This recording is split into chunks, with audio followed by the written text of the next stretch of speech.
오늘 우리가 함께 살펴볼 성경 본문은 고린도전서 4장 1에서 13절까지입니다. 성경 고린도전서 4장 1절부터 13절까지를 펼쳐주시기 바랍니다.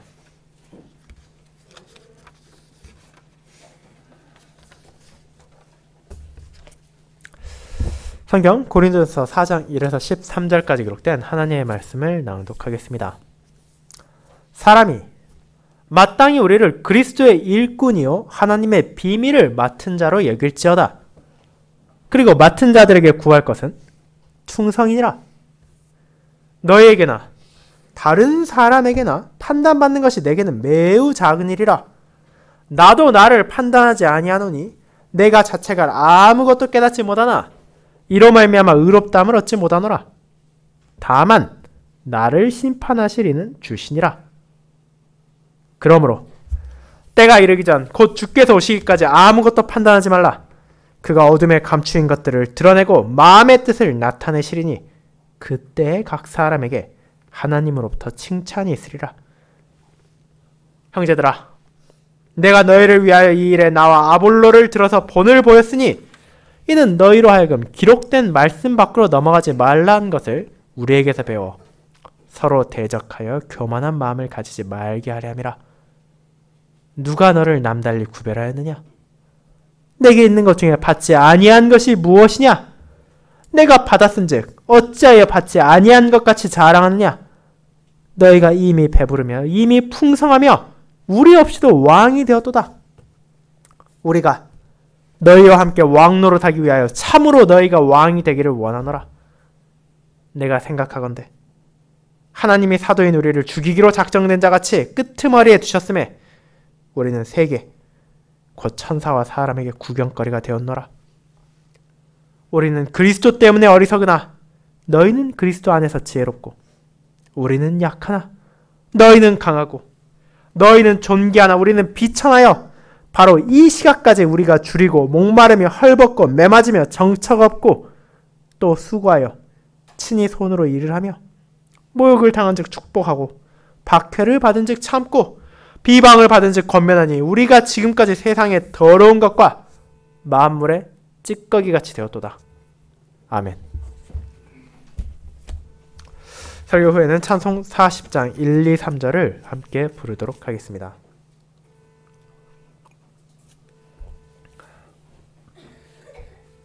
사랑하는 주 예수 그리스도 안에 있는 형제 자매님들, 우리는 때때로 타인의 호의를 자신의 권리라고 착각하는 사람들을 만나볼 수 있습니다. 일반적으로 흔히들 갑질이라 부르는 많은 행위들이 아마도 그런 생각에서 기반한 것입니다. 타인의 배려를 무시하고 자기의 이기심으로 상대를 힘들게 하는 일이 적지 않습니다. 그리고 이는 그들과 자신들의 관계를 바르게 이해하지 못한 결과이기도 합니다. 간단한 예로 성실히 일하는 교도관은 감옥의 환경을 깨끗하게 유지하고 수인들에게도 합당한 대우를 하기 위해 노력할 것입니다. 그런데 죄수들이 그런 간수의 모습을 보고 마치 그가 우리를 섬기는 자라 생각한다면 그것이 합당한 것입니까? 분명 그가 그들을 위한 일을 하고 그 과정에서 신실히 임하겠지만 그것은 죄수들이 간수의 주인이어서가 아니라 실제로는 그들을 고용한 나라를 섬기고 시민들을 위하기 때문입니다. 그리고 그와 같이 잘못된 생각을 가지고 마치 자신들이 실제로 주인이 아님에도 불구하고 주인처럼 행하는 것은 여러 가지 문제를 일으키기도 하고 많은 불화를 가져올 때도 있습니다. 그런데 그런 오해와 잘못된 생각은 비단 세상에만 있습니까? 우리는 교회 안에서도 그런 비극이 수없이 발생했다는 것을, 그리고 지금 이 순간에도 어딘가에 일어나고 있다는 것을 역사 가운데 깨달을 수 있고 현실 가운데 여전히 바라볼 수 있습니다. 때로는 직분자들이 마치 자신들이 교회의 주인인 것처럼, 성도들의 주인인 것처럼 그들에게 주어진 권위를 남용하는 때가 있습니다.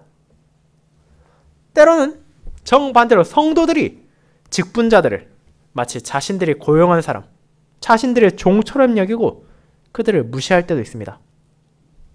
두 경우 모두 방향성이 극단적으로 다를 뿐 결국 자신들이 누구인지를, 그들이 누구의 뜻에 순종해야 하는지를 망각한 잘못된 행동으로, 스스로의 교만으로 교회를 공격하는 어리석고 죄악된 일을 하는 것입니다. 그리고 앞서 말씀드린 것처럼 그런 잘못된 모습은 오늘날에 갑자기 발생한 것이 아닙니다. 지금부터 거의 2000년 전의 시기, 초대교회가 막 세워지던 때에도 그와 같은 일들이 일어났습니다. 그들 또한 죄와 비참 가운데 살고 있기에, 여전히 온전하지 못하고 어리석었기에 사도들을 바르게 대하지 못하고 자신들의 위치가 어디인지를 망각한 것입니다. 그리고 그런 성도들을 하나님께서는 버려두지 않으셨습니다. 그분께서는 자신의 일꾼인 바울을 통해 고린도 교회에 만연하고 있던 그런 잘못된 교만을 지적하고 너희가 진정 누구인지를, 너희에게 주어진 하나님의 종들을 어떻게 대해야 하는지를 알려주신 것입니다. 저는 그와 같은 진리를 전하는 오늘의 본문을 교회를 위해 그리스도께서 보내신 일꾼이라는 제목으로 설교할 것입니다. 그리고 이를 두 부분으로 나누어 이 말씀이 당시의 성도들에게 어떤 의미로 다가갔으며 오늘날 우리에게는 어떤 진리를 전하는지를 살펴보도록 하겠습니다. 이를 첫 번째, 자신을 그리스도의 일꾼으로 고백한 사도, 두 번째, 자신들이 주인이라 생각한 고린도 교회로 알아보겠습니다. 먼저 첫 번째, 자신을 그리스도의 일꾼으로 고백한 사도에 대해 생각해 보겠습니다. 형제자매 여러분, 오늘부터 우리는 몇 차례에 걸쳐 고린도 교회로 보낸 바울의 서신을 다시 한번 나누게 될 것입니다. 그리고 이는 우리가 이미 2019년과 2021년 두 회에 걸쳐 이 본문에 앞선 1장부터 3장까지를 살펴본 바가 있기도 있습니다. 그렇게 4장의 내용, 즉 오늘의 본문으로 나아가기 앞서 지난 내용을 한번 돌아보므로 그것이 무엇을 말하고 있는지를 되새기는 것이 우리 모두에게 유익할 것입니다. 고린도 교회로 보낸 사도의 첫 번째 서신, 그 안에서 보게 되는 것은 교회 안에 있던 분쟁과 갈등이었습니다. 교회로 다니는 것 자체가 박해를 불러온 시기였고, 교회에 속해 있다는 것이 여러 가지 불이익을 가져오는 때였음에도 불구하고 그런 어려움을 감수하면서도 신앙을 지키는 이들이 분열하고 서로를 공격하는 것은 정말로 당황스러운 일이었습니다. 그들이 가진 가장 큰 어려움 중 하나는 서로가 각자가 지지하는 사도들을 높이며 다른 사도들을 따르는 이들을 공격하는 것이었습니다. 누군가는 바울을, 누군가는 아볼로를, 누군가는 게바를, 누군가는 자기는 예수를 따른다고 하면서 그런 목회자의 의도와는 별개로 파벌을 이루고 갈등을 일으키고 있었습니다. 당연히 이는 잘못된 행동입니다. 그렇게 바울은 세상의 방식에 따라 교회의 분열을 일으키는 것은 그리스도의 지혜를 따르는 것이 아니라 너희가 여전히 이 세상의 풍조를 따르는 어리석은 행동을 하는 것임을 알려주었습니다. 그들 중 누구도 자신을 높일 수 없음에도 불구하고 하나님은 은혜 가운데 그들을 부르셨고 복음을 전하심으로 세상과 다른 그분의 뜻을 전하셨기에 그들이 자랑해야 될 것, 그들이 선언하고 알려야 될 것은 사람이 아니라 바로 그들의 주이신 그리스도뿐이었습니다. 그렇게 바울은 세상의 변증과 달변으로 그들에게 나아가려 하지 않았고 오직 그리스도의 순수한 복음을 선포하기 위해 애썼습니다. 그리고 그런 자신과 모든 성도들은 마땅히 세상의 영이 아니라 그분의 영, 성령 하나님의 인도로 전해진 진리를 붙잡고 세상의 방식이 아니라 주님의 방식에 따라 만물을 분별하며 그 안에 이기심과 욕망이 아닌 그리스도의 마음을 품어야 했습니다. 그와 같은 진리를 전한 후 바울은 다시 한번 그들이 가진 잘못된 생각, 파벌주의와 당파적인 생각을 비판하고 교회의 참된 주인이 누구인지를 선포했으며 자신들은 모두 하나님의 영께서 거하시는 거룩한 하나님의 전이라는 사실을 기억하게 했습니다. 그렇게 그들은 세상의 지혜가 아닌 하나님의 지혜를 따라야 했고 사회의 풍조가 아닌 주님의 거룩함을 추구해야 했으며 사람을 자랑하는 것이 아니라 오직 그리스도만을 자랑해야 했습니다. 그들이 가진 모든 것은 그리스도의 것이며 하나님의 것이기에 그들이 진정 자랑할 것은 1장의 마지막에 나타난 것처럼 그리스도밖에 없었습니다. 그분만이 언젠가는 사라지고 빛이 바랄 세상의 모든 것들과 달리 영원히 빛나며 영원히 우리를 기쁘게 하는 성도의 참된 자랑이시기 때문입니다. 그 사실을 선포하며 바울은 그들의 어리석음을 권면하고 바른 자세를 지니기를 권면했습니다. 그리고 그런 1장부터 3장까지의 주제를 마지막으로 정리하는 것이 이번 주와 다음 주에 알아볼 고린도전서 4장의 내용입니다. 그는 자신을 비롯한 사도들, 목회자들을 어떻게 바라봐야 하는지를 말합니다. 그것은 이미 3장 5절부터 9절까지 해서 전한 것이기도 합니다. 실제로 그들의 삶, 그들의 사역, 그들의 뜻은 교회를 위하고 성도를 위한 것입니다. 그들은 교회를 위해 복음을 선포하고 교회를 세우기 위해 헌신했습니다. 하지만 그 사실이 가져올 수 있는 오해를 해소해야 합니다. 그것은 그런 사도들과 목회자들 결국 어디에 속해 있냐는 것입니다. 3장 9절에서 잘 설명된 것처럼 바울을 포함한 그의 동역자들은 하나님께 속한 자로 그분의 뜻에 따라 하나님의 밭을 경작하고 하나님의 집을 세운 이들이었습니다. 특별히 그들은 하나님의 비밀, 과거에 감추어졌지만 그리스도의 사역과 그분의 영을 통해 알려지고 전해진 은혜의 복음을 맡아 주님께서 뜻한 자들에게 전하기 위해 보내진 자들입니다. 그런 사도들의 직분의 성격을 보여주는 것이 바로 오늘 본문에 나오는 일꾼과 맡은 자라는 표현입니다. 여기 나오는 일꾼은 헬라어로 휘페르타스라는 표현입니다. 그리고 그것은 일반적인 종이 아니라 여러분이 만약 로마 시대를 다룬 영상이나 그림을 보았을 때 거대한 갤리선, 큰 배 가장 아랫부분에서 노를 젓는 노예들을 가리키는 표현이었습니다. 그것의 의미가 점점 확대되어 일반적으로 누군가에게 복종하는 위치에 있는 사람을 가리키게 되는 표현으로 바뀐 것입니다. 그렇게 바울이 자신을, 아볼로를, 게바를 일꾼이라 말하는 것은 그들이 진정으로 자신을 낮추고 오직 그들의 주인의 뜻에 따라 일한다는 것을 보여주는 것입니다. 결국 쉽게 말하자면 그들은 그리스도의 종입니다. 그리고 그 종으로서 맡은 역할이 맡은 자라는 표현에서 나타납니다. 이는 주인의 뜻에 따라 가정의 대소사를 관장하는 집사를 가리킵니다. 여러분이 가장 쉽게 이해할 수 있는 사례는 보디발의 집에서 그 집의 일을 맡았던 요셉일 것입니다. 그런 집사는 주인의 뜻에 따라 일하는 자이고 이를 통해 바울은 자신들에게 주어진 가장 중요한 소명은 다른 무엇이 아니라 복음을 선포하는 것임을 알려줍니다. 그렇게 이 짧은 1절 안에서 바울은 두 차례나 자신의 위치, 그들의 위치를 강조합니다. 그들은 하나님의 종입니다. 하나님의 뜻에 따른 집사입니다. 그런데 만약 이와 같은 그들의 정체성을 바르게 안다면, 그들이 하나님께 속한 자라는 것을 바르게 이해한다면 성도들이 그런 이들을 숭배하며 그런 이들을 높이는 것이 마땅합니까? 그런 위치에 있는 자들의 신실한 사역으로 은혜를 받았다면 그에 감사하고 기뻐하겠지만 궁극적으로는 그런 이들을 자신들에게 보내주고 그런 이들을 통해서 자신들을 돌보게 한 그들의 주인을 바라보며 그분께 영광을 돌려 하는 것입니다.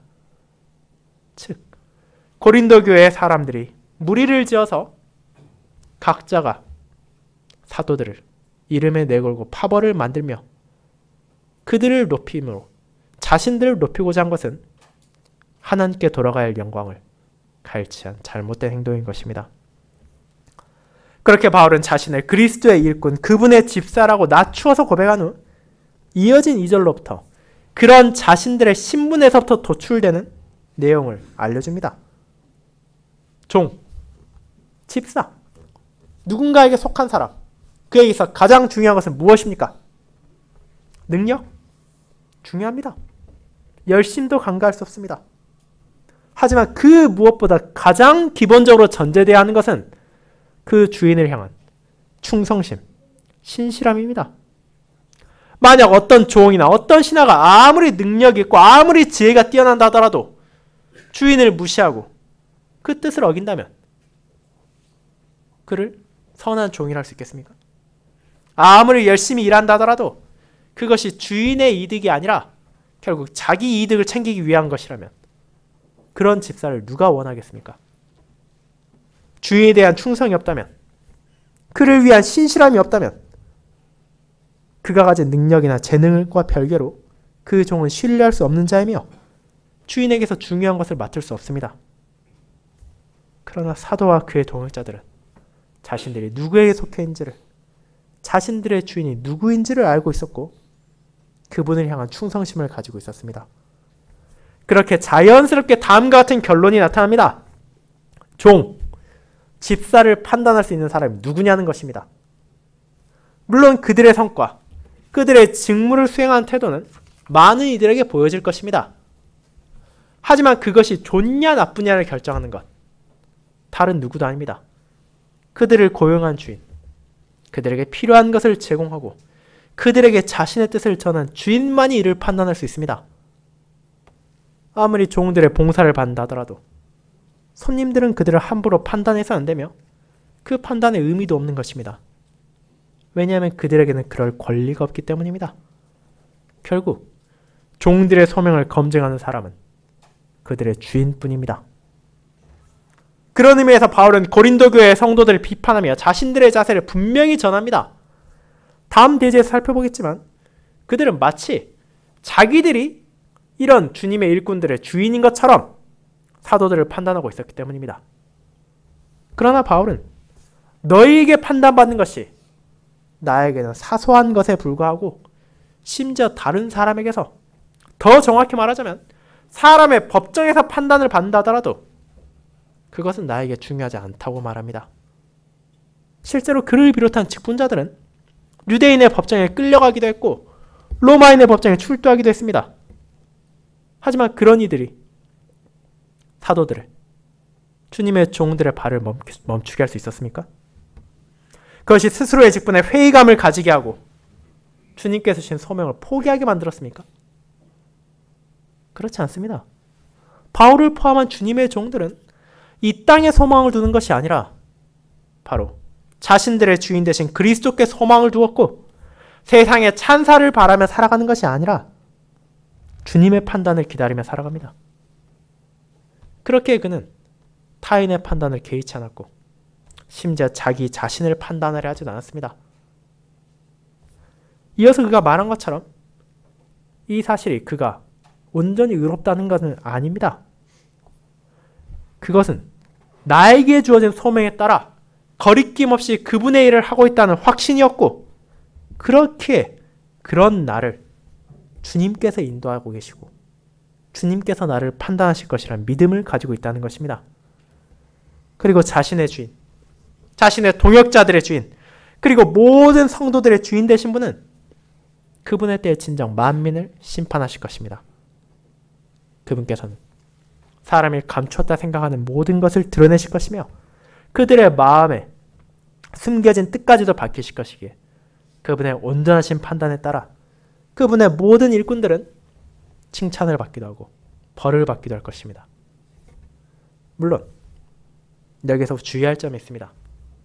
지금 바울이 말하는 것이 교회 안에서 어떤 종류의 판단도 해서는 안 된다고 생각해서는 안 되기 때문입니다. 그 자신도 5장부터 이어지는 본문에서 성도들이 판단해야 할 것을 알려주고 있기 때문입니다. 그렇게 그를 통해 하나님께서 말씀하시는 것은 교회 안에서 일어나는 잘못에 눈을 감고 거짓 교리도 용납하라는 것이 아니라 이어지는 구절에서 나타나듯이 그분의 종들이 신실히 일할 때 세상의 관점으로 그들을 판단하지 말고 그들의 사역을 사회의 기준으로 심판하지 말라는 것입니다. 그들의 소명을 최종적으로 판단할 이는 교회도 아니고 신자도 아니며 오직 그들의 주인이신 그리스도이기 때문입니다. 그렇게 모든 것을 드러내실 그분의 판단을 기다리며 마치 자신의 호불호에 따라 사역자를 함부로 대하려 해선 안 된다는 것을 주님께서는 우리에게 알려주십니다. 사랑하는 형제자매 여러분, 그렇게 이 본문은 목회자와 성도들 양측에게 중요한 진리를 전하고 있습니다. 첫째로, 교회가 마치 자신의 것인 양 행동하는 직분자들이 존재하며 자신들의 본분을 망각하고 교회 위에, 성도들 위에 군림하려 하는 어리석은 이들도 있습니다.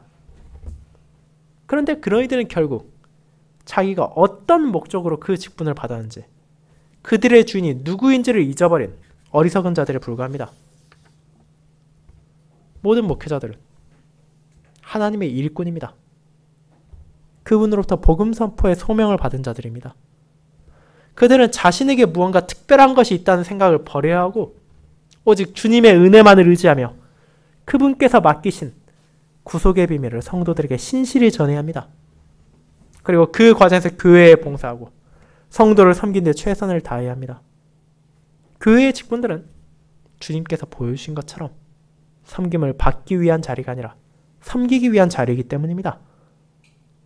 그렇게 바울을 비롯한 사도들이 그러했듯이 주님의 종으로서 자신을 낮추고 모든 것을 아시는 그분께서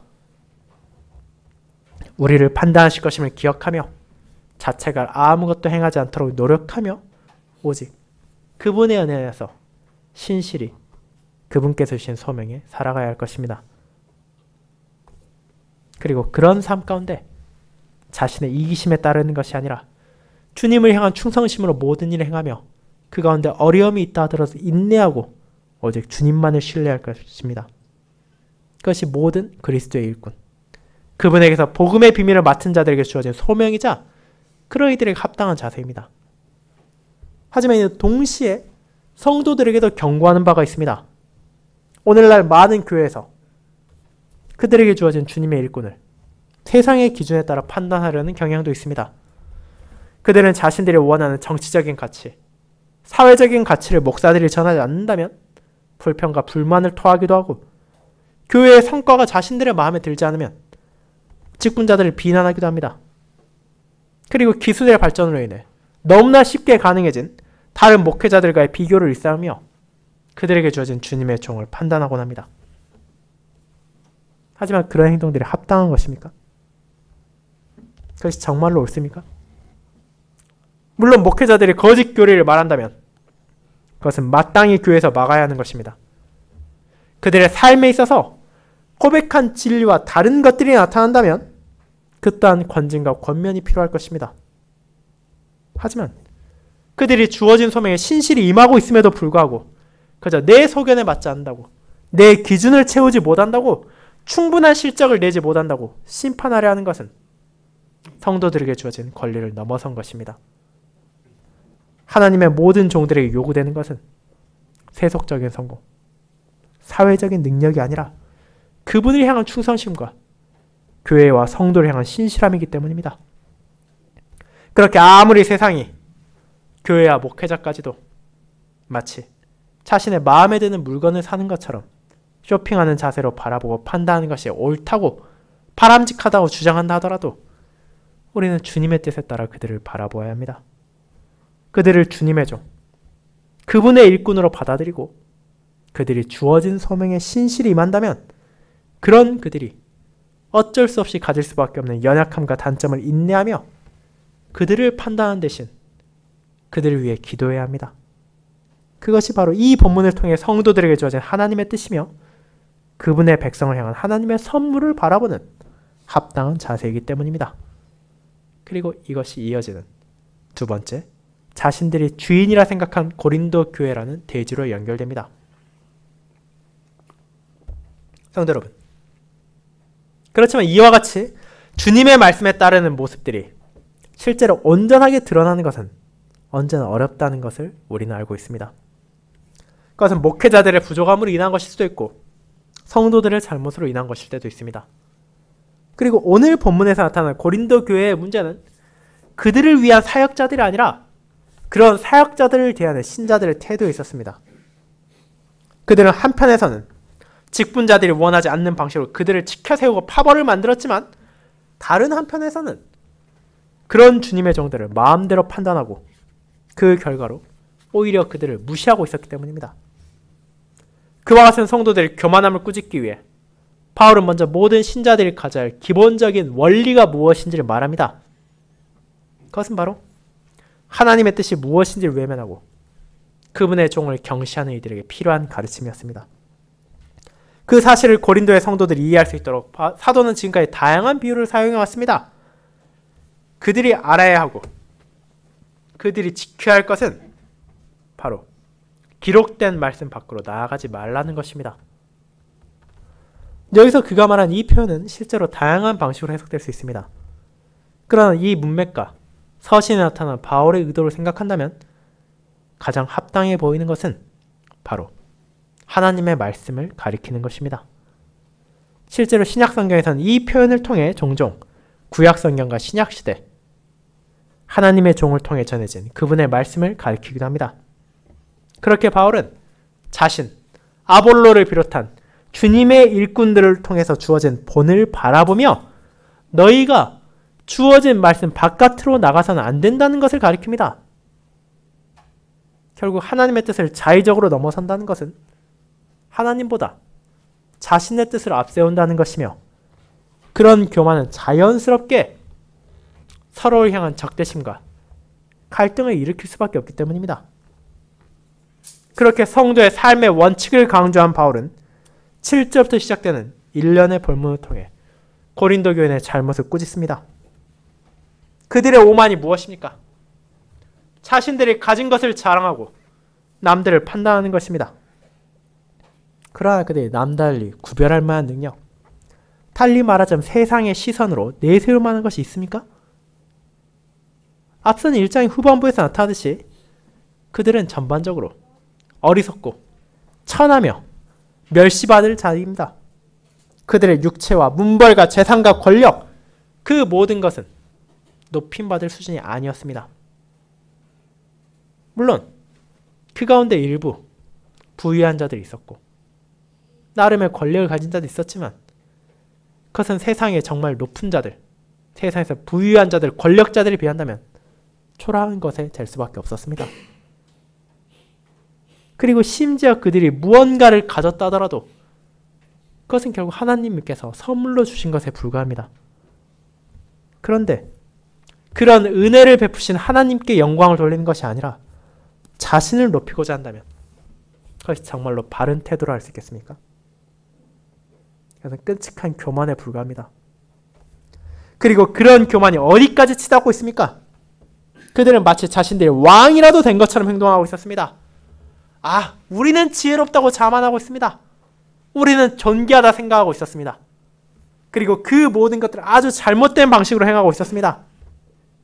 그들은 왕이신 그리스도의 통치에 함께할 자로서 이 땅에서 그분의 왕적 직분에 함께하여 죄와 싸우는 방식으로 왕이 되고자 한 것이 아니라 그저 세상의 지배자들이 교만하게 통치하고 권위적인 모습을 드러내는 것처럼 다른 사람들을 정죄하고 판단했으며 세상이 어리석다 여기는 그리스도의 지혜로 지혜롭게 된 것이 아니라 마치 우리는 저 사람들과 달리 모든 비밀을 깨달았다는 태도로 스스로의 얄팍함을 뽐냈으며 그리스도의 은혜로 그분 안에서 존귀한 자로 살아가는 것이 아니라 세상의 방식으로 자신을 높이길, 자신의 영광을 뽐내기를 즐겼습니다. 그리고 누군가가 그처럼 교만한 태도로 살아간다면 그것은 자연스럽게 그의 주변 사람들에게 영향을 줄 수밖에 없습니다. 왜냐하면 스스로 높이고자 하는 사람은 결국 타인을 낮추기 때문입니다. 그리고 그들의 화살은 사도와 직분자들을 향했습니다. 사도는 그들이 참된 방식으로 자신들과 함께 왕이 되기를 바랬으나 그들은 그렇지 않았습니다. 하나님께서는 사도, 그분의 종들을, 그분께서 복음을 맡기신 직분자들을 끄트머리에 두사 마치 죽이기로 작정한 것처럼 했습니다. 그리고 이는 당대 독자들에게 즉각적으로 투기장에서 싸우다 죽어가는 검투사들을 떠올리게 합니다. 그들 중 대다수는 실제로 죽기 위해 그곳에 있었는데 그렇게 힘겹고 죽음을 향해 나아가는 자들이 마치 고난 가운데 살아가는 직분자와 같다는 것을 세상이 바라보고 있었고 천사들도 보고 있었습니다. 그런데 그런 사도들의 고난에 동참해야 마땅한 이들이, 즉 고린도 교회의 성도들이 마치 그것은 우리와는 아무 상관도 없다는 듯이 행동했습니다. 자신들이 지혜롭고 강하고 존귀한 자들같이, 즉 그 거대한 투기장에서 죽어가는 검투사를 바라보는 관객처럼 주님의 종들의 헌신을 판단하고 있었다는 것입니다. 사도들이 약하고 비천할 때, 매맞고 정처 없이 떠돌아다닐 때, 마침내 세상에 더러운 것처럼 만물의 찌꺼기같이 조롱받고 깊이 당할 때, 고린도의 신자들은 세상과 함께 영광을 즐기며 사도들을 무시하고 어리석다 여겼습니다. 하지만 하나님께서는 왜 자신의 종들을 그렇게 힘든 상황에 주셨습니까? 사도들은 왜 그런 고통 가운데 벗어나지 않고 인내하며 끝까지 투쟁했습니까? 그것은 하나님께서 그들을 괴롭히기 위한 것이 아니라 앞선 1장이 이미 선포된 대로 이 세상에서 지혜와 권력 있는 자들, 스스로를 높이는 자들을 부끄럽게 하시기 위함이었습니다. 사회의 시선에서 보았을 때 정말로 낮아 보이고 그 무엇도 높일 것 없는 것처럼 보이는 이들, 심하게 말하자면 벌레처럼 여겨진 이들을 부르시고 그들의 삶을 통해 자신의 은혜와 공의를 증거하심을 통해 진정 그분의 어리석음이 세상의 어떤 지혜로운 자의 지혜보다 지혜로우며 그분의 약하심이 세상의 그 어떤 강인한 자보다 강력하다는 것을 나타내시기 때문입니다. 그와 같은 선하신 주인의 뜻을 알고 있기에 주님의 일꾼들은 세상에서 높임을 받고 지혜를 칭송받기 위해 살아가는 대신 기꺼이 어리석은 자가 되고 그들의 주님만을 자랑하며 주어진 소명에 임했습니다. 그리고 그런 이들의 삶은 현실의 풍요와 영광에 안주하는 고린도 교인들과 대조되었습니다. 우리가 다른 서신을 통해 알게 되는 것처럼 실제로 사도들의 소명을 가장 열심히 지원한 교회는 재정적으로 상대적으로 여유 있는 고린도 교회가 아니라 상대적으로 가난한 빌립보 교회였습니다. 그렇게 고린도인들은 자신들의 자의적 기준에 따라 직분자들을 판단했고 그들에게 합당한 존경을 표하지 않았으며 그들의 고난에 동참하지 않았고 궁극적으로 그렇게 자신의 일꾼을 교회에 보내신 하나님의 뜻을 경시했습니다. 그런 이들이 아무리 자신들이 가진 것들을 자랑하고 아무리 왕노릇하려 한다 하더라도 그것은 사도들이 원하고 하나님이 원한 그리스도인의 참된 왕적인 모습이 아니었으며 그들의 자랑 또한 헛되고 공허할 뿐 진정 자랑해야 할 그리스도가 그들을 통해 나타나지 않고 있었습니다. 사랑하는 성도 여러분, 그와 같은 모습은 어쩌면 놀랍기까지 합니다. 어떻게 그들을 위해 헌신한 이들이 세상에서 버러지와 같이 오물같이 여김을 받을 때 성도들이 외면하고 심지어 그들을 모욕할 수 있겠냐며 의문을 품을 수 있습니다. 그러나 그런 모습은 우리 안에서도 언제라도 나타날 수 있는 것입니다. 나의 주인이 누구신지를 망각할 때, 나에게 베풀어진 은혜의 성격을 잊어버릴 때 우리는 내가 바로 내 삶의 주인이라 여기고 내가 가진 것들은 내가 마땅히 가져야 할 권리라고 여기기 쉽습니다. 그러나 그것은 완전히 잘못된 생각이라는 것을 바울을 통해 하나님은 선언하십니다.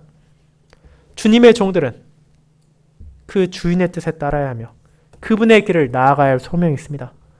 그리고 그 길은 분명 고난과 괴로움이 산재해 있는 좁은 길입니다. 그분의 종으로서, 그분의 복음을 맡은 자로서 바울은 그와 같은 신자의 부름을 알고 있었기에 그 사실을 고린도 신자들에게 전했으며 이후의 성도들에게도 이는 동일하게 주어졌습니다. 저와 여러분이 진정으로 자랑하는 것, 진정으로 나아갈 길이 어디인지를 주님께서는 보여주십니다.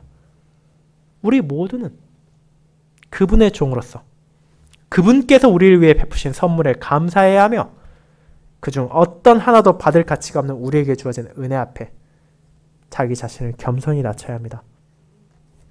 세상의 많은 것들이 여전히 우리를 유혹하려 하고 있고 이 사회의 풍조는 끊임없이 우리를 흔들려 합니다. 그럼에도 우리의 주인은 과거에도 지금 이 순간에도 앞으로도 그리스도 한 분이라는 것을 기억함으로 그분의 인도에 따라 고난을 받고 있는 형제 자매들과 함께하며 그분께서 보내신 직분자들을 격려하며 그들과 함께 주께서 주신 소명을 임해야 할 것입니다. 그리고 세상의 방식이 아닌 주님의 길의 끝이야말로 우리 모두가 영원히 자랑할 주님과의 영원한 교제와 기쁨이 기다리고 있음을 기억하며 어떤 고난, 어떤 역경이 찾아오고 심지어 끔찍한 경멸과 조롱이 우리를 덮친다 하더라도 그와 같은 확신 안에서 주님의 길을 나아가며 주님의 일꾼으로서 신실히 그분께서 우리를 칭찬할 그리스도의 날을 함께 소망하며 이 한 주를 살아갈 수 있기를 바랍니다. 아멘.